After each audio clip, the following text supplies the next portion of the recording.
Hi guys, and welcome back to the Mindspace. And it's been a while since we've done a deck video. I apologize for that.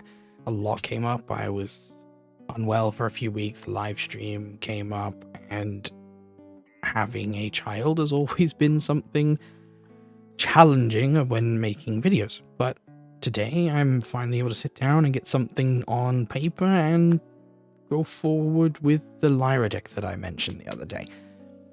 And we'll be talking about the Fen and Crowbar list that's very popularized right now because the extra draw power is extremely powerful and the other two heroes just don't quite get there, if you know what I mean. Rolling a dice has no major payout. There's no payoff cards for the dice roll of Nevenka.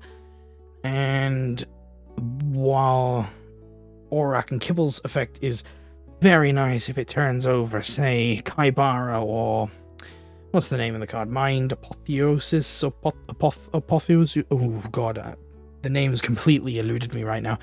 But the 9 mana that then turns over more cards for free. If you hit that, fantastic. If you don't, kind of sad. Hopefully there will be more payoffs for those heroes coming up in the future sets, but for now, Fen and Crowbar has cemented itself as the leader of the pack for Lyra. As I have said in many videos, draw is king, and we're going to see that here as well.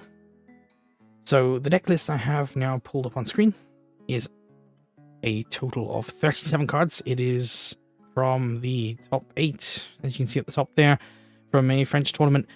I believe it's missing its uniques, which is unfortunate from this website, but uniques are just that, uniques. So take the extra couple of deck slots as you can mess with them, add a couple of commons in, add your own uniques, take from that what you will.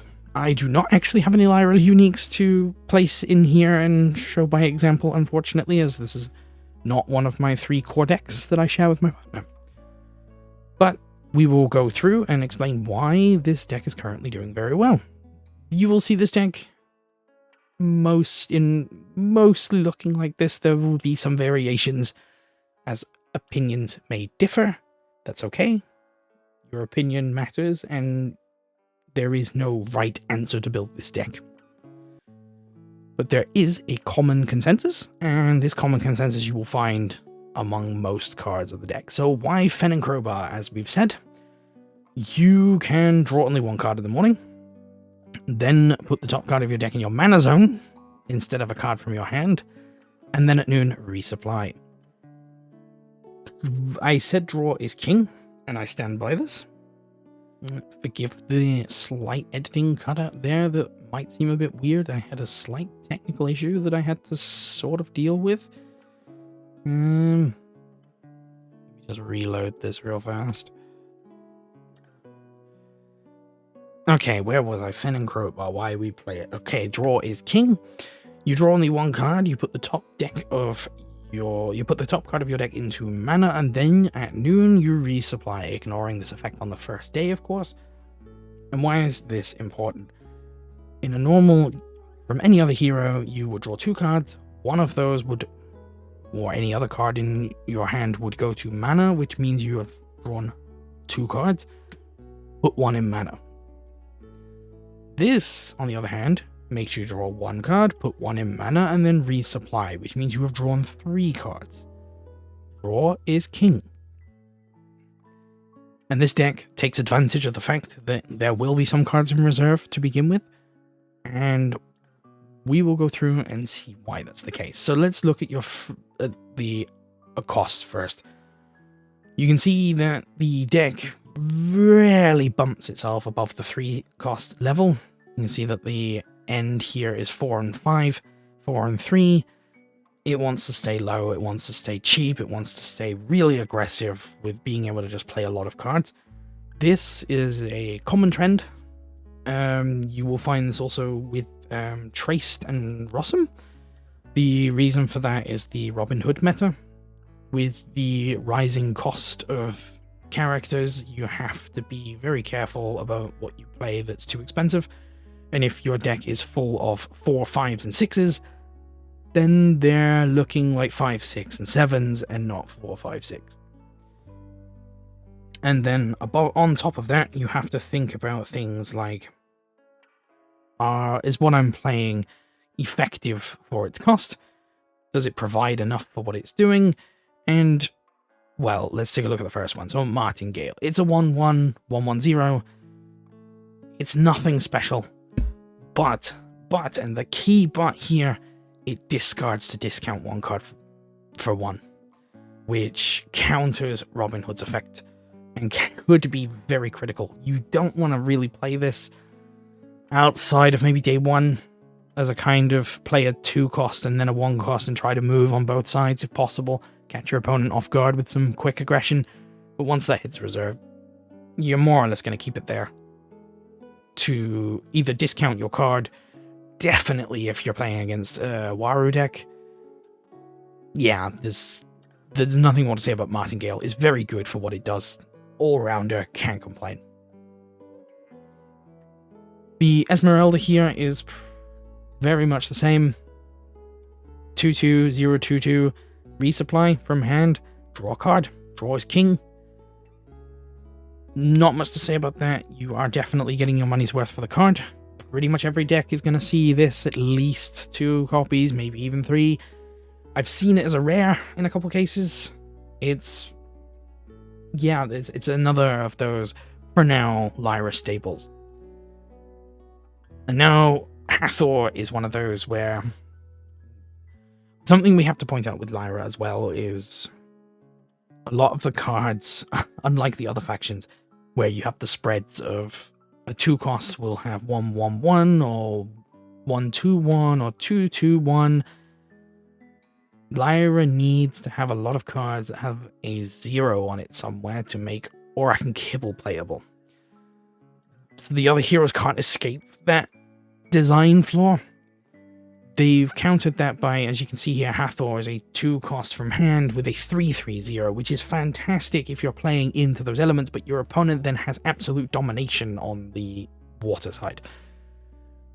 Play very carefully, is all I can say. You definitely have the strength in the elements that the card has power over. For 3-3-0 or 3-3 for a 2, it's very strong on curve, or above curve, should I say. But keep an eye on what you're leaving open for your opponent and what you're playing into. You don't want to be dead with a hand of no water when you need to advance through water. The backup effect here is the discard from reserve to return another card from your reserve to your hand. Very good to return something like Esmeralda back so that you can get her on-hand effect. I believe there's some other ones here, like... Well, I think these are all... no, Flamel. Yes, Flamel is, of course, very important. And you might want to get Off You Go back to your hand because that cost is double from reserve to a 4. There's reasons to have it, but the other reason is that it's very overstated on its 2 elements. The Ouroboros Incaster, another one. But this is one of those where, fortunately, it is correctly statted for its cost. It's 2-2-2-2-2-2-2. And also has the fantastic ability at the bottom of the card. The next card you play this turn costs 1 less. Another Robin Hood counter. Another perfect example of keep it low, keep it quick, keep it swift. Has worked before. Trace and Rossum have been doing it very well. Can understand why this deck might be the first that you might... Alter doesn't have aggro in a sense of you can play faster than your opponent. Not really. You definitely can if Fen and Crowbar keep going. You can definitely You can't really... Without playing Tiny Jin, Mighty Jin, which they're out of faction, I don't believe is Lyra. You don't really have a way to rapidly increase your mana. So there's not an aggro per se. It's just you're able to play more cards than your opponent thinks you can. Tinkerbell has probably one of the best abilities in the deck. You can't complain about sabotage ever, particularly when it comes to Waru. You want to sabotage that Robin Hood on sight when you can, because the possibility of making that Robin Hood last half the time that it's supposed to right now, as a fully armed Robin Hood and Waru and Mac means a 4-turn Robin Hood. There is a 4-turn price increase on all your cards. Sabotage on sight. Other than that, overstated. 133. Love it. Definitely want to see it. Definitely want to be using it. I'm actually surprised that the Tinkerbell is not a 3 in this list. Again, other people's opinions may differ, but it'd be one of those for me in the current meta that I've seen. Probably would have it at a 3. So the Aloe Vera is much the same. You are paying to get the extra draw. You definitely want to do that if possible. Anchor your Aloe Vera and get the double resupply from Fen and Crowbar. But other than that, it's not super overstated. It has, of course, a 4 in the... We keep calling it water. I believe it's ocean. I believe it's forest, mountain, ocean. But you like that. You definitely want to apply to that, and apply that when you can on the right field. Of course, there is always one guaranteed water tile, and there is one guaranteed water, and I believe it's earth, and there is a water, ocean, mountain, ocean, forest tile. Might have to go and proof that, but once again, fantastic card. Resupply, draw, get it in there. Overwhelm Waru before it overwhelms you. Anansi, gain 1 boost for each card in your reserve. Well, that ties right into the Aloe Vera and why it's in this deck. It combos very well. It's cheap. I wouldn't say it's understated. I think 2/2/2 for 3 is just about okay when you consider the text on the card. You are guaranteed with Fen and Crowbar to have at least 1 card in reserve if it is not day 1. Beyond that, you will have played cards throughout the game. You could be up to maybe even 3 reserve cards by default. And if you're then chaining off things from other cards, particularly, for example, our previous one, Aloe Vera, who's resupplied, you could be 3, 4, 5 in reserve. And, well, +3, +4, +5 is starting to look pretty tasty on that card. Still staying cheap, we have Serens, primarily a Muna card. This is the out of faction rare, overstated. Naturally, overstated. It's 3 for a 4/4/4. No other reason it's in here than it is one of the best cards for value. If you get it discounted once, get it discounted twice, you could get that down to 2, even 1 in some cases. It's 3 from reserve, it's 3 from hand. What's not to like? What is not to like? Flamel. If you're playing spells, at least enough of them that it matters, Flamel is a good choice for both Izmir and Lyra, given that it's the out-of-faction card. Play from hand, return a spell from reserve to hand. This, of course, extends the lifespan of the spells you're trying to use, because from hand they no longer have fleeting. Yeah, there's again, the next spell you play this turn costs 1 less. You are able to work around Robin Hood's effect as much as you can. This deck is absolutely functioning with keep the costs down, keep everything low, and play around what your opponent's trying to do to you. It draws well, it's very strong. Flamel is a fantastic choice when you consider that we're dealing with Acapella Training, Off You Go, Twinkle Twinkle, and Cloth Cocoon. There are 2 removals in there, 1 sleep, and Acapella Training, I believe, is a fleeting target. Yes, it is. Again, if you're playing enough spells, 9 would probably be the minimum I would consider for Flamel. Can't go wrong. I'm happy to see 2 of. I probably am in agreement that 2 of is the correct number here. Don't want to overdo it unless you have a very heavy spell deck like Afanas, where you would probably play the Izmir version 3 times. Again, cannot go wrong. It is even well statted for a 4-cost. If you're returning a spell to hand on 4/3/3, very good. It's available to you without discounts from day 2 onwards. Yeah. Maybe I like the card a bit too much, and I have waffled on about liking it a bit too much. I'll keep that in mind. Might be because I have a unique that I like about him. The Hatter runs a bit like Cernuos. Cernunos, this one. It's overstated on the 2 stats that it has, and its discard effect to target a cost 3 or less and anchor it is absolutely perfect on nearly all of your cards going down the list. You would want this one anchored. You would want this one anchored if he's at least boosted 3 times. You would definitely want to extend his anchored status to keep the resupply going. Not so much Tinkerbell, but it could matter. And as we go further down, it gets a bit less valuable. But these 3 here, the Aloe Vera, Anansi, and Serens, perfect targets.